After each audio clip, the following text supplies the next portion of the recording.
When you come at my company, you come at me. It doesn't give you an excuse to be a dickhead. The whole Twitter stuff that happened, like the whole internet like had my back. How is this fair?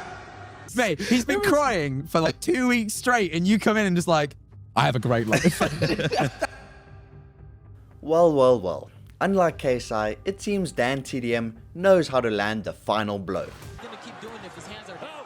DanTDM's name was still in KSI's YouTube title just a week ago. Keep my wife's name out your fucking mouth. Yep, even now, 2 months later, the man still cannot let it go. At this point, it's like watching someone argue with their own reflection. It's awkward, it's cringy, but you just can't look away. Now, for those of you who have no idea who or what I'm talking about, let me catch you up. This all started with a snack product called Lunchly, co-created by KSI, Logan Paul, and Mr. Beast. And when I say snack product, I mean controversial cash grab scheme disguised as a healthier lunch for kids. This shit had mold in it. Yeah, like I like my cheese moldy, bro. Then DanTDM came along, the YouTube saint we didn't know we needed, who dropped a single tweet calling it out for what it was, just a cash grab. And boy, did that tweet hit a nerve. No! KSI responded with all the subtlety of a toddler denied dessert, turning what should have been a brief disagreement into a full-blown Twitter beef. Well, a Twitter beef with just himself, but we'll get into that. For weeks, KSI attacked Dan on Twitter like his life depended on it. But here's where it gets wild. Dan didn't fight back. Nope, not a single clapback tweet, not even a passive-aggressive meme. Bro just sat back, played Minecraft, and let KSI swing at the air. KSI, however, saw this drama as a marketing opportunity. He desperately used the backlash to promote his new song, Thick of It. And sure, it worked. The track climbed the Billboard charts. But let's be honest, every time it plays, all anyone remembers is all the memes and KSI losing his cool over a Minecraft YouTuber's tweet.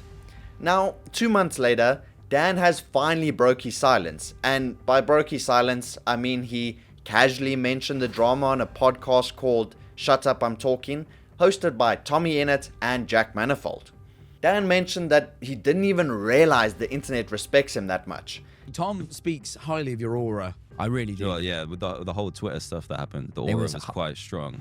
That's what he goes on about. I think I couldn't believe that. It's like, was it mad? Yeah, like the whole. It felt a bit Game of Thronesy. Like the whole internet like had my back, which was kind of wild. Oh yeah. As if being universally loved was news to him, and that just shows the humble legend he is. Tommy chimed in, pointing out that KSI underestimated Dan's aura, which honestly feels accurate. I really like the idea that like he didn't know that I'm gonna sound like such a he didn't know that you had more aura than him. I don't think I did either, but yeah, you definitely do, mate. The man literally had the entire internet on his side. Meanwhile, KSI's reaction was pretty on brand. What happened to YouTubers, man? I can't not say anything anymore. And the internet, the whole internet chose sides fast. And I hate to break it to you, but they didn't side with Logan Paul's boxing boyfriend, and neither did my audience. Even KSI's own fans were telling him to let it go. But could he? Of course not. Instead, he doubled down. Highest new entry in Billboard Hot 100 week after release. That is mental. Oh my god. And you know what I replied on Twitter? DanTDM could never. Facts! That boy could never do that. Could never. Am I lying? That boy will never be able to touch any of those accolades. As if that was the argument to begin with. Meanwhile, Dan was busy being a decent human being. Around the same time KSI was ranting about crackers, Dan donated over $320,000 worth of gaming equipment to Children's Hospital. Now, let's compare. One guy's making sick kids smile, and the other is screaming into the void about snack packs. Yeah, this isn't looking too good for KSI. No! Fuck! Shit! But it didn't end there. So let's get into the Misfits boxing event. A chance for KSI to redeem himself, or, make things worse. I'm sure you can all guess where this is going because, well, it's KSI. He grabbed the mic in front of a live crowd and launched into yet another rant about DanTDM. DanTDM, he came at my company, I defended myself, and I'm seen as the bad guy. How is this fair? Bro, is this guy really trying to play the victim card right now? And he continues. When you disrespect my company, you disrespect me. So screw DanTDM. This guy, really? At this point he could bottle all of this cringe up and sell it as a new Prime flavor. Even the crowd wasn't having it. When KSI tried to hype them up, the audience responded with boos. Not just any boos, soul-crushing, confidence-shattering boos. Who's excited to see Slim knock out Gib?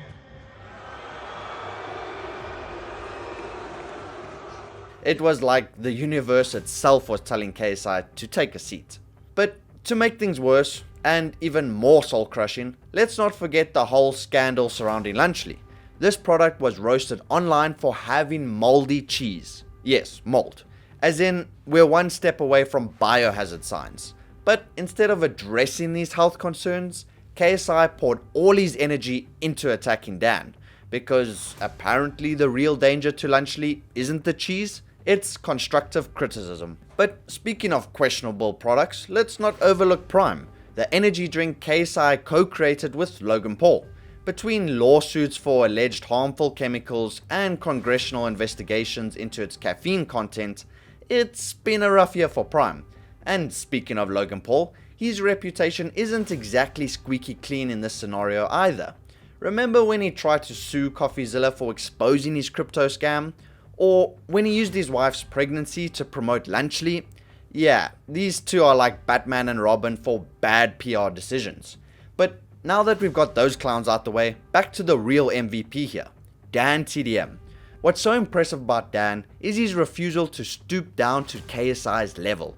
He could have easily turned it into a content goldmine, releasing a diss track or firing off spicy tweets. You should make a song called Thin of It. Instead, he chose the high road, letting KSI implode under the weight of his own ego. All while Dan was just living his best life. To be fair, this was a legendary move from DanTDM, as he just let the internet do what it does best, and took care of KSI.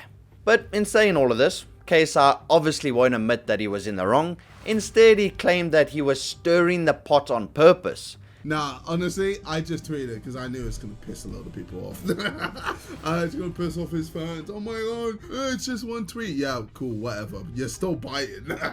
As if antagonizing an army of Minecraft enthusiasts was a brilliant strategy. Predictably, it backfired. That video alone racked up nearly 30,000 dislikes.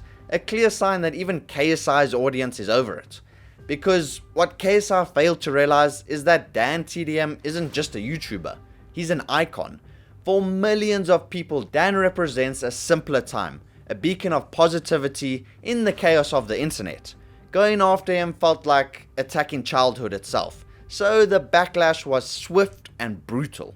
Tommy Innit actually summed it up perfectly on the podcast. You know what we were saying earlier about when you have an impact beyond today and yesterday? Yeah. Like, it's that. It's like, you raised us all, man. I was watching year 4. Like, you know, that's so special. That's the kind of emotional connection Dan has with his audience. It's not just about Minecraft, it's about the memories and the trust he's built over the years. KSI, on the other hand, seems to thrive on chaos. Drama is his brand and he's usually pretty good at it, turning it into his advantage. But this time he picked the wrong target. Dan didn't just survive the drama, he came out stronger than ever. And that's what makes this so satisfying. KSI set out to tarnish Dan's reputation, but all he did was remind the internet why they loved Dan in the first place. Meanwhile, KSI's legacy is now forever tied to moldy cheese, Twitter rants, and terrible songs. However, this wasn't just about KSI versus DanTDM, but rather a lesson on how not to handle criticism. Dan showed that sometimes the best response is no response at all. Unless you're in a Mr. Beast type of situation, then yeah, you kind of need to respond. But KSI on the other hand proved that yelling louder doesn't make you right. It just makes you look like a... Drop it in the comments if you made it this far in the video. I really appreciate all of you. So what we've learned here today is that positivity and patience may just win in the end. Or maybe it's that you should always check your cheese before selling it. Either way, one thing's for sure. DanTDM is still living rent-free in KSI's head. And honestly, it's a beautiful thing to watch.